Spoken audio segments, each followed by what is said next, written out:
A próxima convidada, a Paola Mello, sócia analista do GTI. Olá, Paola, uma ótima tarde para você. Olá, boa tarde, pessoal. Boa tarde. Boa tarde. Paola, vamos começar falando aí, né, desse aumento de inflação, queda na renda do brasileiro, aí acertaram em cheio, né, as varejistas na bolsa, inclusive, empresas aí que atraíram a atenção do investidor na pandemia, com um salto nas vendas aí pelo e-commerce, né, agora patinam, né, a gente tem aí dados em 18 meses, papéis aí do Magalu acumulam queda aí superiores a 87%, né? As ações da Via também, aí do ponto das Casas Bahia, recuaram aí 82% nesse mesmo período, das Americanas também mais de 80%, né? Eu queria uma análise sua sobre esse momento que vive o varejo. Esse varejo, principalmente de bens duráveis, né, que a gente precisa separar aí o que é aquele varejo não discricionário, né, por exemplo, supermercados, farmácias, compras muito recorrentes, desse varejo de ticket mais elevado, alavancado a crédito, né, que são essas empresas que você comentou, né, Magazine Luiza, as Casas Bahia, e por aí vai. Essas empresas, elas estão vivendo, assim, uma tempestade perfeita, né? Então, depois de 2 anos de muito crescimento aí na pandemia, né, quando tudo fechou, o varejo pequeno não conseguia vender, porque ele realmente não tinha canal, não tinha logística para entregar para o cliente. Essas empresas cresceram muito e elas imaginaram que continuariam crescendo nessa mesma velocidade, né? Só que se a gente pegar uma empresa como Magazine Luiza, por exemplo, hoje ela já está com vendas totais aí da ordem de mais de 50 bi, se a gente analisar aí no período de uns 12 meses. Então, realmente é bastante difícil imprimir crescimento em cima de uma base tão pesada, especialmente agora que a competição voltou, né? Com toda a reabertura, especialmente depois de março aí, que fluxo para o varejo começou a subir um pouco, com o fim da obrigatoriedade de máscaras, né? Então, a competição voltou. Nesse meio do caminho, o macro piorou, como você pontuou muito bem aí. A inflação é um fenômeno não só brasileiro, mundial, mas isso é uma forma, né, de ajustar o poder de compra do consumidor, e essas compras de ticket mais elevado, elas acabam ficando para depois, né? Na hora que o bolso aperta, você foca ali no que é urgente, primordial, e o resto você deixa para resolver depois. E talvez tenha um terceiro fator, que não sei se todo mundo está colocando na conta, que foi a entrada desses players asiáticos, né? Como, por exemplo, uma Shopee, uma Shein, que são empresas que estão ingressando ali bilhões e bilhões de reais no Brasil, se beneficiando de uma isenção fiscal para bens de até $50, né? Então, essa vamos colocar assim, uma brecha na lei, né? Porque, na verdade, isso não foi feito para um comércio de pessoa física comprando de empresa, né? Isso foi feito muito mais, assim, você tá fora, quer mandar um presente para um familiar aqui, mas, enfim, não tem uma fiscalização assim tão efetiva, e a hora que o bolso aperta e o consumidor pode escolher ali uma alternativa que cabe no bolso dele, os asiáticos aparecem como uma opção maravilhosa, né? Então, existem esses 3 fatores aí que estão impactando o preço dessas companhias, na minha visão, assim. Então, eu acho que é um momento muito difícil para esse segmento de varejo aí de bens mais duráveis, né? Se eu puder ainda piorar a situação, teve a subida aí das taxas de juros, né? Então, são empresas que, além de vender os bens, elas ganham muito dinheiro dando crédito para os clientes, só que o crédito está mais caro, e agora com o orçamento mais apertado também a inadimplência ela sobe, né? Então, é um momento bastante desafiador. Eu acho que a queda das ações é 100% justificada aí por todos esses fatores que eu pontuei. Moça, Cabral falando, a queda das ações até 4 de julho. Aí o pessoal acordou com a palavra rotation. Olha, vou fazer rotação entre setores. Não sabe o que aconteceu? Dia 4, segunda-feira, a televisão estava chata, amanhã eu vou comprar a Magazine. O que descobriram em Magazine Via no dia 5? Pois é, então, eu não sei o quanto aquele vídeo da Dona Luísa Trajano bagunçou o mercado, se bem que isso foi agora mais recente. O né? vídeo tem 3 dias, né? Mas, enfim, eu acho que tem uma questão meio top-down, Cabral. Eu acho que antes o mundo estava muito preocupado, né, olhando os Estados Unidos, falando, poxa, será que as taxas de juros lá vão se estabilizar em 5%, 6%? Eu ouvi até algumas pessoas falando em 7%, e agora eu vejo que está se formando um certo consenso de que é ali entre 3 e 4, alguma coisa nessa linha, porque senão a dose do medicamento vai ser tão forte que vai matar o paciente, né?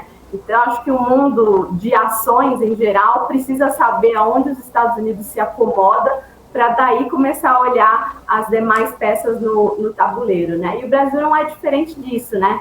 Se a gente começa a ver sinais de que essa inflação global vai começar a se acomodar, que você não precisa de juros tão elevados, que uma parte da correção já foi feita no mercado de ativos, né? Só olhar as quedas nos índices lá na Bolsa Americana. Então, parece que uma parte do ajuste já foi de fato feito.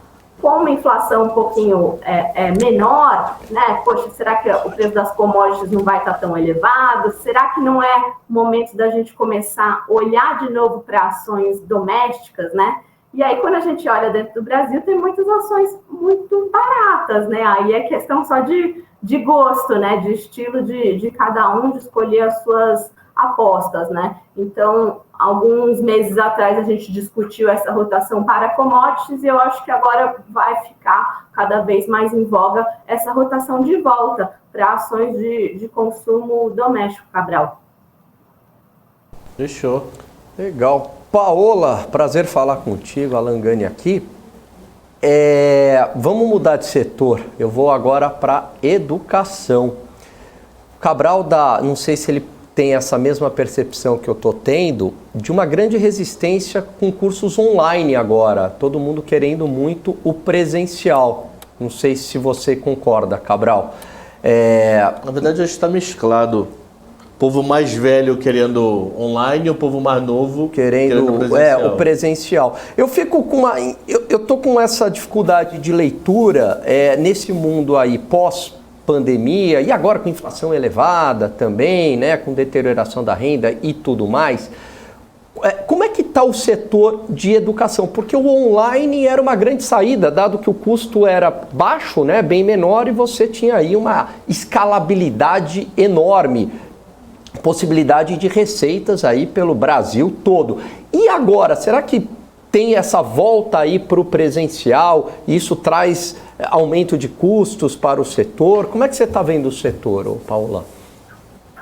Eu acho que tem uma volta sim. Bastante gente, como você pontuou, né, especialmente os mais jovens, estar na faculdade, na universidade, né, não é só sobre aquele conteúdo, né, sobre os textos que você vai ler, o conteúdo em si, é muito sobre a troca também, né, estar junto com o grupo faz com que o aprendizado seja, assim, muito mais sofisticado, né.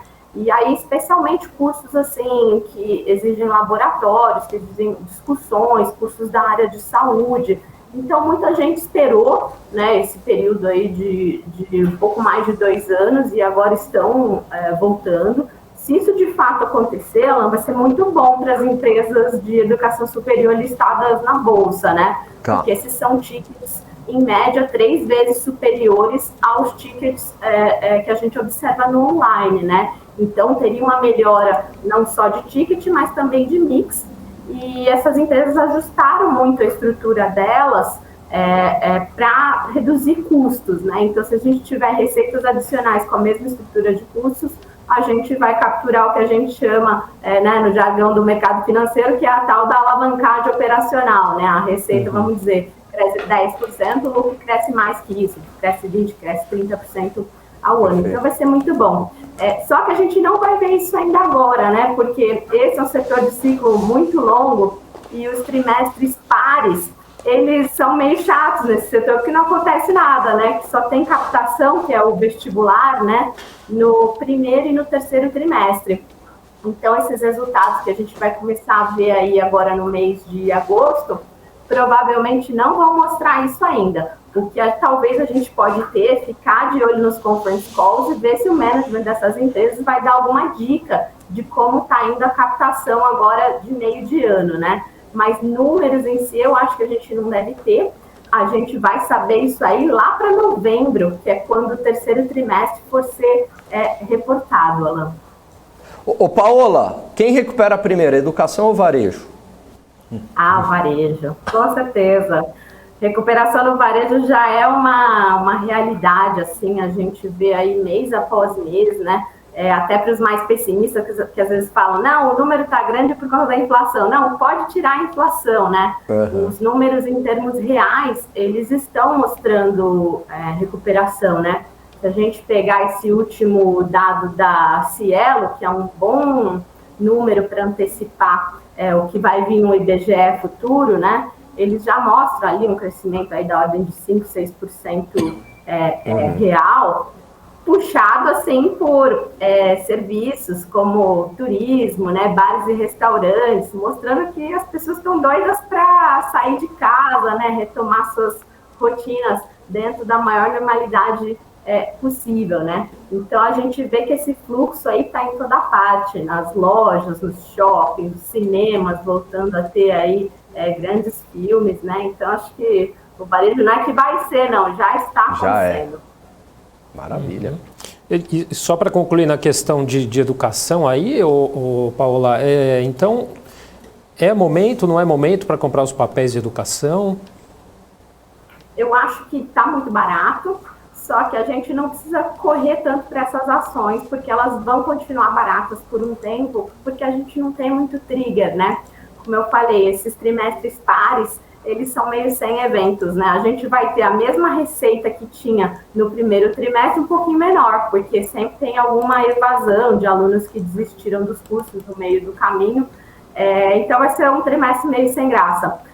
O lado bom são as provisões, né? Que para quem passou 2 anos ali vendo todo tipo de limpeza de balanço, né? Impairment, ajuste de contas a receber, né? Baixa de carteira, desse ponto de vista vai estar limpinho o resultado e é algo que deve confortar aí o coração do investidor. Mas também não vai ter nada de curto prazo que vá puxar muito o preço dessas ações para cima, né? Então, se eu tivesse que escolher, eu pegaria o varejo agora, eventualmente até alguma coisa na parte de shopping centers, talvez na parte de saúde, mas eu acho que para quem não tem posição nisso, ainda poderia esperar um pouquinho, que eu acho que até novembro não vai ter muita notícia para mexer muito esse setor, não. Pois é, justamente sobre shopping centers aí que eu queria falar com você um pouquinho também, né? As administradoras aí devem registrar aí mais um trimestre aí de recuperação do aluguel, deixando os descontos aí da pandemia para trás e caminhando rumo ao repasse total aí da inflação. Quais são as expectativas, né, aí para o resultado do setor nesse segundo trimestre? Inclusive, qual nome aí você aconselharia aí como mais promissor aí na sua visão? Aí eu quero fazer uma pergunta para embalar dele. Final de semana eu fui para o Rio. Fiquei 8, 10 dias lá no Rio com família. Meus pais moram colado ao Barra Shopping. Eu achei o Barra Shopping vaziaço dessa vez. Vazio comparado com as minhas outras visitas. Eu fiquei em choque. Aí como eu falo até com a porta, né? Aí eu fazia amizade de vez em quando lá. Minha esposa entrava numa loja e eu entrava junto com ela. Eu odeio fazer essas compras. Pô, vem cá, tá fraco assim? E não, o mês de julho o pessoal tá vindo menos.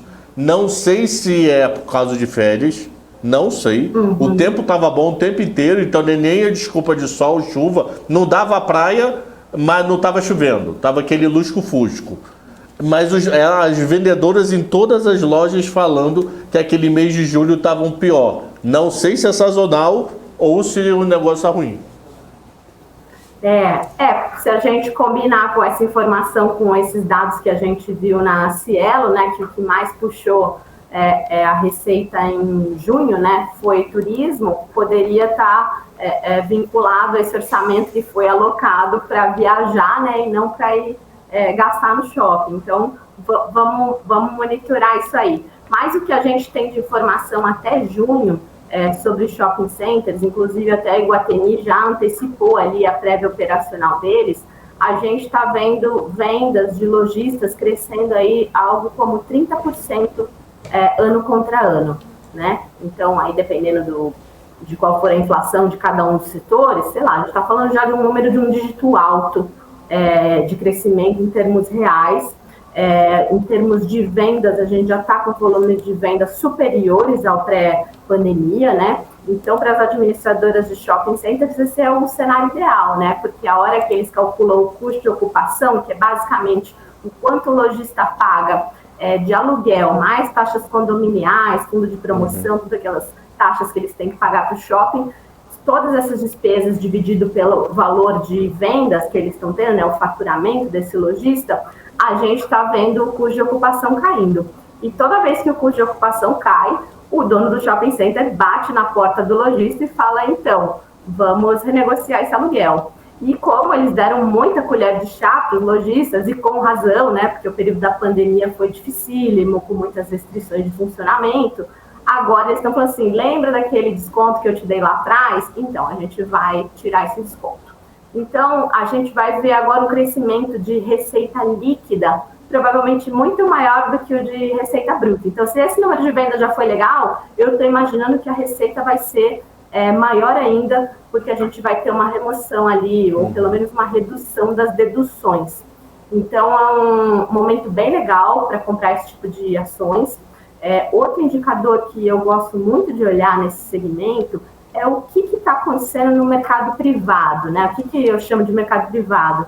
São transações que investidores especializados no segmento imobiliário estão fazendo. Então, esses são investidores que entendem, assim, perfeitamente os ciclos desse segmento, né? De taxa de juros, de ocupação desses imóveis, que às vezes cresce vacância, às vezes reduz vacância. Eles sabem exatamente o momento certo de entrar. E todas as transações que a gente vê, né, nos jornais ali, elas mostram valores, assim, em qualquer métrica, muito superiores ao que a gente está vendo das empresas listadas, né, na Bolsa Brasileira. Então, tem indicadores tão simples quanto vale o real por metro quadrado, né, e a gente tem uma inferência de quanto custaria fazer um novo, né. Em geral, os preços são metade do preço que a gente está vendo, perdão, são o dobro do preço que a gente está vendo na Bolsa, né, então, que mostram que essas ações estão baratas. Outros indicadores que tem um famoso nesse setor de real estate, que é chamado cap rate, que a gente basicamente divide o valor do aluguel pelo valor do imóvel, né, para ver qual é a rentabilidade que a gente consegue inferir desse aluguel e comparar com outros ativos, como renda fixa, por exemplo, né. Então, a gente está vendo ali retornos, assim, bem gordinhos, que sugerem que tem espaço para essas ações subirem aí. Então, um bom momento. Pois é, inclusive você citou Iguatemi, né? Iguatemi aí e Multiplan, né? Apresentaram resultados aí, inclusive melhores que os registrados aí antes do estouro aí da pandemia, né? Da Covid-19. Exatamente. Tá certo. Senhores, mais alguma? Eu tenho mais uma. Vamos lá, manda ver, Cabral. Eu te vi no TC, deve ter uma semana, sei lá, 10 dias. Foi que isso tinha mulher. Foi muito divertido. Foi, deve ter uma semana, 10, sei lá quando foi. E você falou do Pão de Açúcar. Eu te faço uma pergunta, não está faltando uma rede popular dentro do Pão de Açúcar, não? Eles não estão elitizados demais depois que venderam extra? Pois é, poderia se argumentar que sim, né? Mas se a gente olhar o movimento estratégico que eles estão fazendo, não é nessa linha, Cabral. Eles estão trabalhando cada vez mais em premiumizar o portfólio deles, né? Se a gente lembrar, assim, há 10 anos atrás, talvez mais, até 20 anos atrás, o Pão de Açúcar era a única rede de supermercados posicionada num público mais premium, né? Se você lembrar aquela época lá do Abílio Diniz, em algumas lojas tinha um pianista tocando música quando a gente entrava, né? Não sei se todos se recordam, mas não faz tanto. Eu lembro que tinha sommelier no de vinho, tinha um cara só para te explicar vinho. Exatamente. Então, o Pão de Açúcar ele foi perdendo share, né, no público-alvo dele. E isso abriu espaço para outras redes. Quem é de São Paulo aqui certamente conhece um São Marché ou um Empório Santa Luzia, que aí é um negócio estado da arte, uma única loja, né? Mas, enfim, eles perderam o share, tentaram baixar um pouco a política de preço e acabaram decepcionando o cliente, que era o público-alvo. Então, a gestão atual, que vai ter uma troca bem recente de CEO, ela está tentando resgatar um pouco desse DNA da companhia. E para você ter um cliente mais premium, né, Cabral, você precisa ter um sortimento de produtos bastante completo, né? São pessoas que são muito exigentes, elas não querem perder tempo, ela quer o melhor vinho, o melhor queijo, né, ela quer uma padaria maravilhosa, quer uma carne bem cortada na hora. Então, esse é o movimento que eles estão fazendo. O formato que eles tinham, que era mais popular, que era o Extra Hipermercado, é o que eles venderam recentemente para a empresa irmã Açaí.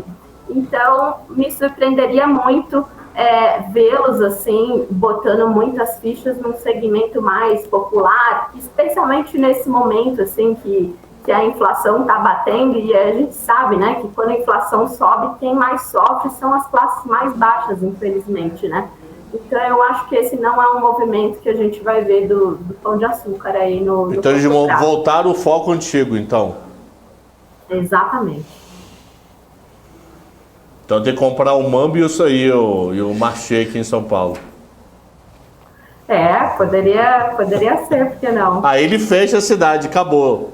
A cidade de São Paulo é dele, só vão ter os 3. Tem que ver se o carne deixa, né? Às vezes não, né? Tá certo, então, Paola. Queria agradecer a Paola Mello, sócia analista do GTI, conversando aqui com a gente. Muito obrigado pela participação, pela entrevista. Obrigada, pessoal. Eu que agradeço. Sempre um prazer.